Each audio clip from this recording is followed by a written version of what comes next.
Okay. Where do we start on Ben Franklin? Where do you want to start there? Why not? Go ahead, James. Go ahead. Yeah, no, this is... Live free or die. Live free or die. Well, join or die. Join or die. Yeah. This is probably where you start with Franklin. It's one of two major Franklin contributions to who we are.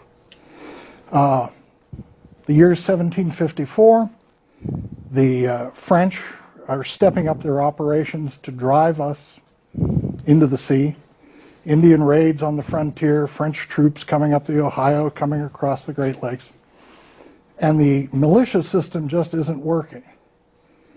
And Franklin, who is now publishing the most important newspaper, the author of the Poor Richard's Almanacs, the postmaster for the colonies,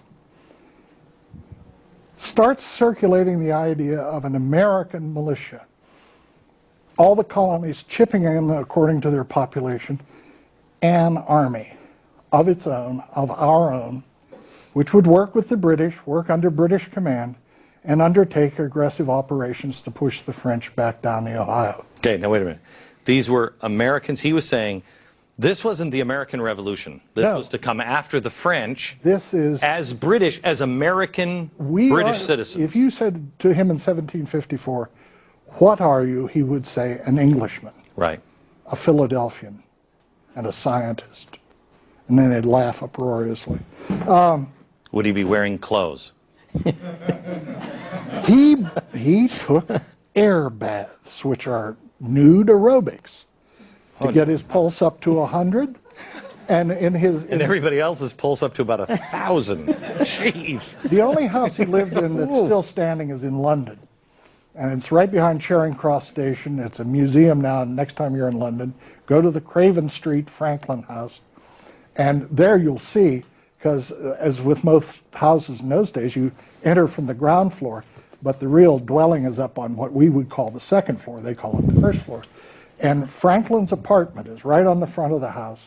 And it's big 6-foot-tall windows, which in those days would be open. And in the morning, he would stand in these windows. I want to get back to the join or die snake thing, but I'm fascinated by the. I mean, was he an exhibit? What the hell was he doing? He was getting his pulse up to 100. He did aerobics. He believed he's the first aerobicist. Is it because we didn't have spandex that he wasn't wearing pants? Well, people swum in the nude. Oof. Wow, I just don't want to think of Benjamin Franklin naked. Am I alone in that? Oh, contraire. I mean, no, don't, please. You might incriminate yourself here. This was a guy who could ride horseback from Williamsburg to Boston. This was a guy who was a printer. This was a strong 5'11". He looks like a basset hound. He's old in that. That's an old. But through most of his life, he was a Hulk. Come on, Madison. No. Let's go back to the snake. Madison and the rest of them are 5'4". He's 5'11". He's buff. All right. So the if you'd walked by, you'd have stopped and said, "Wow," on a number of reasons. Okay, let's go back to 1754. Yeah. 1754. This is the way history. He starts circulating this plan. Let's get going. Let's get the discussion going. He created essays in his newspapers. He mailed hundreds of letters all over the colonies. He started debates. He started arguments. And then in June, there was going to be a meeting in Albany, New York, to re-bribe the Indian allies of our side and make sure that fix was in, and then to have a conference of all the military leaders of the colonies. And the month before, Franklin, scholars believe, did the drawing and did the engraving of the printing block, and it appeared in his Pennsylvania Gazette. And you can't see it from here, but you can see it there. Every piece of the serpent is listed as one of the colonies. And it's based on a French myth, but that one every American child knew. If you're going to chop a snake up, you have to bury the parts separately because snakes can get back together and live.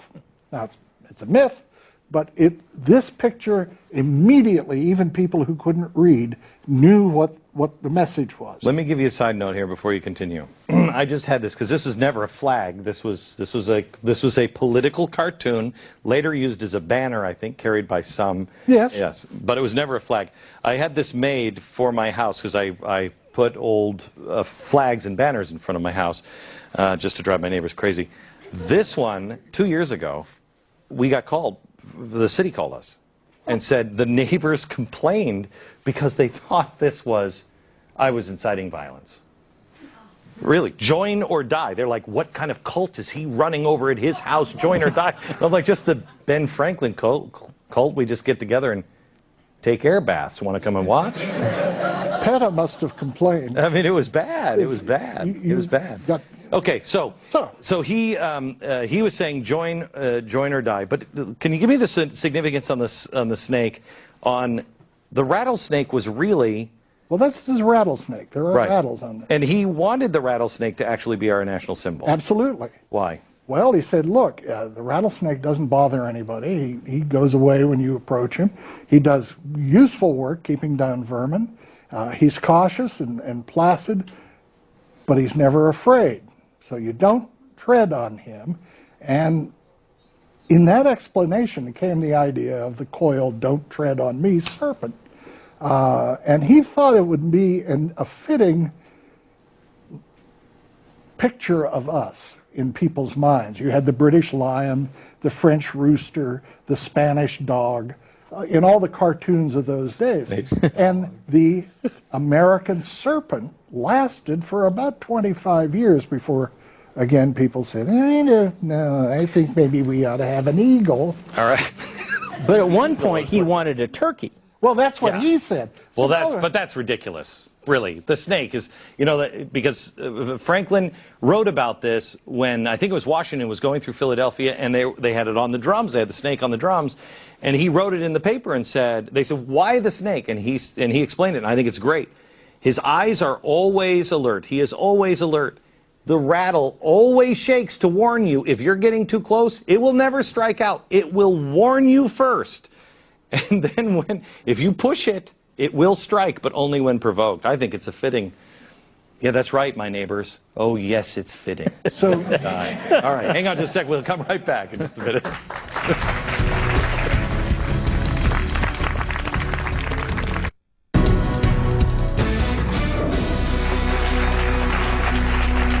Welcome back to Founders Fridays. There's a few books. When I first started reading about the founders, I like to read their own words. This is the autobiography of Benjamin Franklin. It's excellent.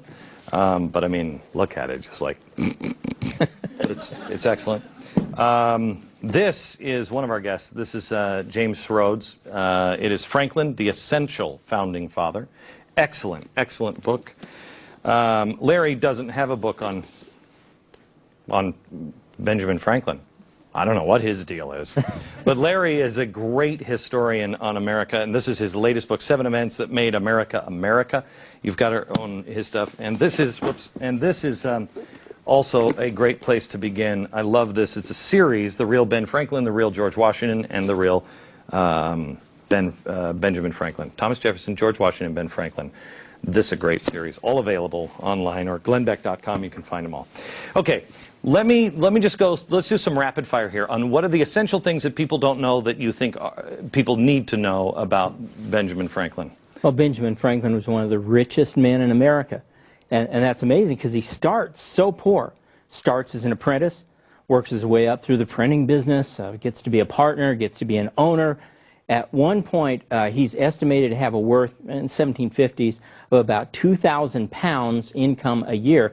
Now, put that in the context, the richest Philadelphia lawyer that year had an income of 20 pounds. Holy cow. So he was a landlord, a renter, and yet he was one of the most popular of all the founders. Some say he was more popular than Washington, and the reason was he was an everyman. He was gregarious. He came through the ranks. People liked him. He spoke in homilies that they could understand. Right. Washington had a mystique about him to where you revered him, where you know, it's the thing we always read in poems, in polls now. You know, I'd like to have a beer with the president.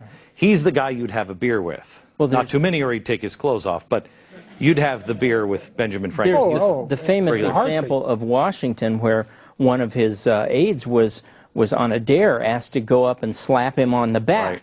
And Washington just turns and gives him such a cold look. No one ever touches Washington again. Franklin would laugh and probably say, come see my kite. Right. Command and undertake aggressive operations to push the French back down the Ohio. Okay, now wait a minute. These were Americans. He was saying this wasn't the American Revolution. This was to come after the French. This is as British, as American British citizens. If you said to him and drive us into the sea, Indian raids on the frontier, French troops coming up the Ohio, coming across the Great Lakes, and the militia system just isn't working.